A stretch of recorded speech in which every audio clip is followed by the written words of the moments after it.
11টার পর এতটাই লু বইতে শুরু করে দেয় যে বাইরে বেরোনো যায় না। তাই টিফিন খেয়ে আগে বাইরের কাজটা মিটিয়ে এলাম। সামনেই মাস্তুতো ভাইয়ের বিয়ে, তাই একটা গিফট কিনতে গেছিলাম। কিন্তু বাড়ি ফিরে দেখি কর্তামশাই মাংস নিয়ে এসেছে। মাংস দেখেই তো মেজাজ গরম, কিন্তু ও জানে বইয়ের মেজাজ কিসে ঠান্ডা হয়, তাই সেরকম একটা জিনিসও নিয়ে এসেছে। গরমকালে এই পেস্তা আইসক্রিমটা আমরা কিন্তু মাঝে মাঝেই খাই, মানে আমাদের খুব ভালো লাগে এই আইসক্রিমটা। আর আমরা যখন আইসক্রিম খাই আমরা এরকম মজা করেই খাই। কিন্তু আইসক্রিম তো কিছুক্ষণ পরেতেই শেষ হয়ে গেল, আর মাংসটাও ওদিকে কষা হচ্ছে।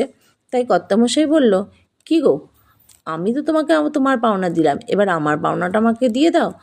আরে সেরকম কিছুই নয়, মাংস হলেই এরকম প্লেটে করে এক ডিশকে কষা দিতে হবে। কষা না পেলেই কিন্তু কর্তামশায়ের মেজাজ গরম, তাতে খাবার সময় যদি তুমি 2 পিস কম দাও অসুবিধা নেই।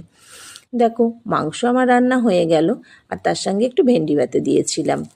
তো বন্ধুরা, আমার ভিডিও তোমাদের কার কার ভালো লাগে সেটা আমাকে কমেন্টে জানিও। আর যদি ভিডিওটা ভালো লাগে তাহলে একটা লাইক করে দিও।